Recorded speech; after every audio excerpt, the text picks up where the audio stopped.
श्री कृष्ण के अनमोल वचन सुविचार का संकलन किया जा रहा है, जिसको सुनकर पढ़कर आप अपने जीवन को सफल बना सकते हैं। श्री कृष्ण की भक्ति बेहद ही दुर्लभ है। जो श्रद्धा भाव से कृष्ण का दास होता है वह सारे जगत को जीत जाता है। यहाँ आप श्री कृष्ण के द्वारा बोले गए अनमोल वचन श्रीमद् भागवत गीता आदि से प्रेरित सुविचार का भंडार प्राप्त कर सकते हैं। अपने जीवन में अपनाकर जीवन को संवार सकते हैं। बुराई तो तुम्हें हजारों की भीड़ में भी तुम्हें ढूंढ लेगी, ठीक उसी प्रकार जैसे गायों की झुंड में बछड़ा अपने मां को ढूंढ लेता है, परंतु जो बंसी वाले को दिल से मानता है वह बुराई में भी अच्छाई को ढूंढ लेता है। श्री कृष्ण जी कहते हैं, व्यक्ति को सदैव बुराई से बचकर रहना चाहिए। अगर कोई बुरा कर्म करता है तो वह कर्म उसको अपने जीवन में भोगना ही पड़ता है। जिस प्रकार बछिया झुंड में भी अपने मां को ढूंढ लेती है, वैसे ही कर्म का फल आपको हजारों की भीड़ में भी ढूंढ लेगा। खाली हाथ आए खाली हाथ वापस चले जाओगे। आज तुम्हारा है, कल किसी और का था, परसों किसी और का होगा। तुम जिसे अपना समझकर मगन हो रहे हो, बस यही प्रसन्नता तुम्हारे दुखों का कारण है। इस संसार में कुछ भी स्थायी नहीं है, ना ही सुख दुख और ना ही जीवन मरण, सब एक प्रक्रिया है। जो खुशियां आज तुम्हारे पास है, कल वह खुशियां किसी और के पास होगी। जिसे अपना समझकर हम खुश होते हैं, वही खुशी कल दुख का कारण बनती है। आत्मा को शस्त्र नहीं काट सकता, अग्नि नहीं जला सकती, जल नहीं बुझा सकता, वायु नहीं सुखा सकती। आत्मा शाश्वत सत्य है, यह अजय है, अमर है। आत्मा नए नए शरीर को धारण करती है, एक शरीर से निकलकर दूसरे शरीर में। यही आत्मा की विचरण प्रक्रिया है। इस आत्मा को ना तो किसी शस्त्र से काटा जा सकता है, ना ही अग्नि इसे जला सकती है। कोई जल इसे बुझा नहीं सकता और यह किसी वायु से सुख नहीं सकती। प्रेम में कोई वियोग नहीं होता, प्रेम ही अंतिम योग है, अंतिम मिलन है। प्रेम कभी ना समाप्त होने वाली प्रक्रिया है। जिस व्यक्ति को प्रेम हो जाता है वह फिर जीवन और जीवन के बाद भी प्रेम के वशीभूत रहता है। प्रेम को प्राप्त करने के लिए त्याग, तपस्या और योग का सहारा लेना पड़ता है। कभी भी स्वयं पर घमंड मत करना, पत्थर भी भारी होकर पानी में अपना वजूद खो देता है। जो व्यक्ति अपने अहंकार से भारी हो जाता है, जिसमें अभिमान भर जाता है, वह उस पत्थर की भांति होता है जो भारी होने के बावजूद भी नदी की धारा में डूबकर अपना अस्तित्व खो देता है।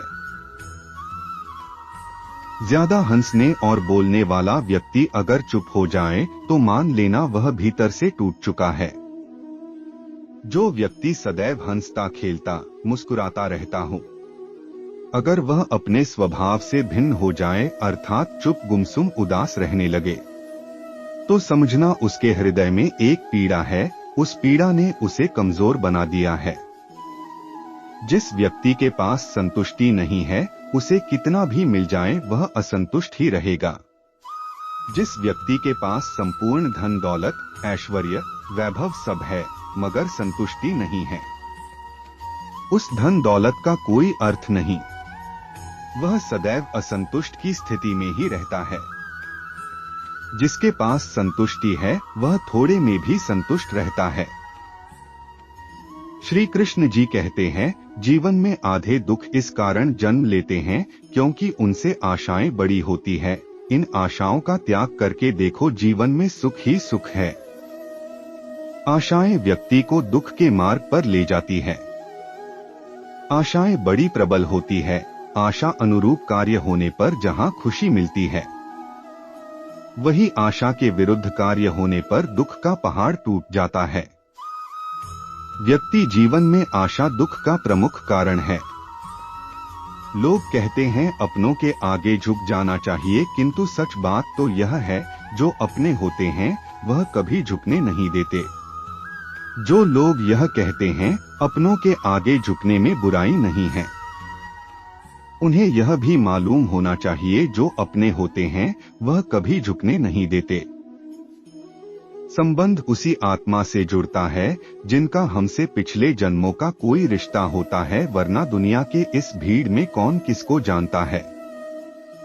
माना जाता है जीवन के पूर्व कर्मों का फल इसी जन्म में प्राप्त होता है।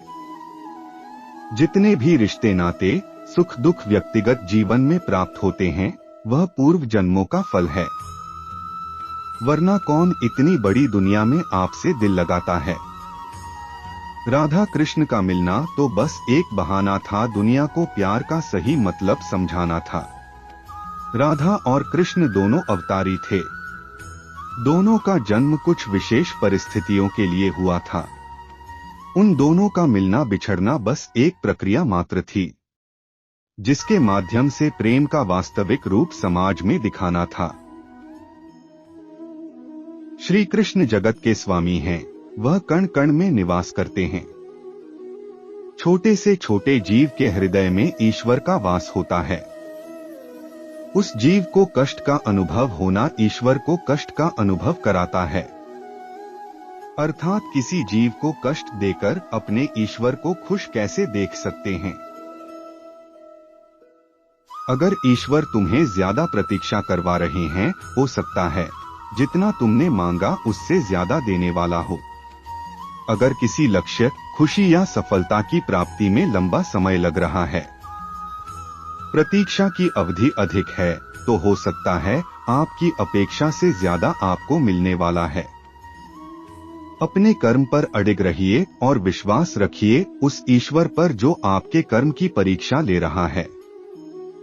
जीवन ना तो भविष्य में है और ना ही अतीत में, जीवन तो बस इस पल में है, केवल इस पल में।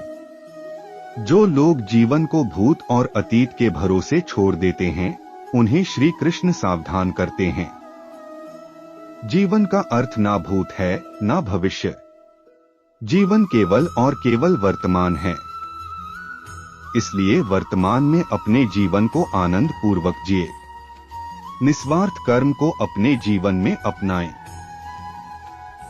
श्री कृष्ण जी कहते हैं, मैं विधाता होकर भी विधि के विधान को नहीं टाल सका। मेरी चाह राधा थी और चाहती मुझको मीरा थी, पर मैं हो रुक्मणी का गया। जो विधाता के लेख में होता है उसी का फल हमें मिलता है।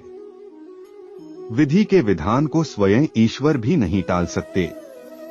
जिस प्रकार राधा से कृष्ण निश्चल भाव से प्रेम करते थे, प्रेमिका के भाव से मीरा कृष्ण को पति मानती थी, मगर विधि के विधान में रुक्मणी का साथ लिखा था, जिसे स्वयं विधाता भी नहीं टाल सके।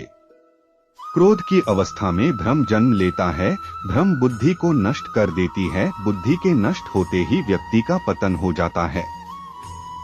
क्रोध व्यक्ति का सबसे बड़ा शत्रु है।